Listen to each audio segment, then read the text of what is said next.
Hello everyone! I am Aling Vicky and I am going to be your math teacher for today. The conditional and related statements.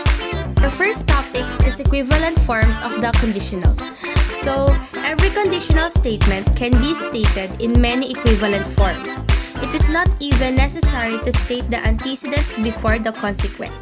Every conditional statement, P is to Q, can be written in the following equivalent forms. If P, then Q, every P is a Q. If P, Q, Q, if P. P only if Q.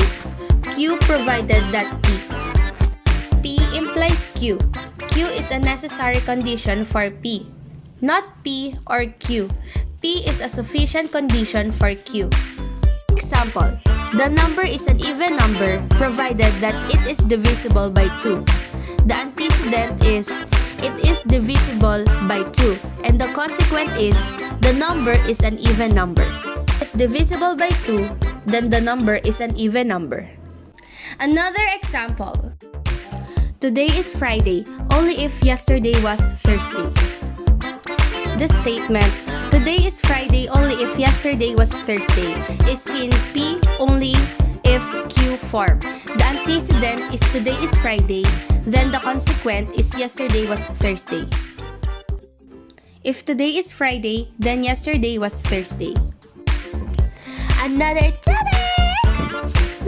First, the inverse and the contrapositive. Every conditional statement has 3 related statements. They are called the converse, inverse, and the contrapositive.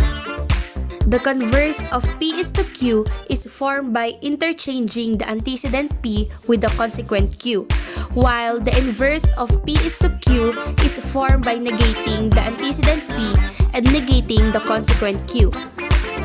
Then, the contrapositive of P is to Q is formed by negating both the antecedent P and the consequent Q and interchanging these negated statements. Example! If I get the job, then I will rent the apartment. Converse, if I rent the apartment, then I get the job. Inverse, if I do not get the job, then I will not rent the apartment. Contrapositive, if I do not rent the apartment, then I did not get the job. Another example.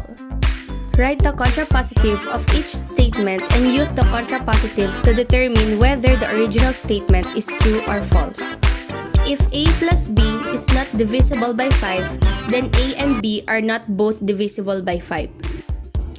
If A and B are both divisible by 5, then A plus B is divisible by 5. This is a true statement, so the original statement is also true.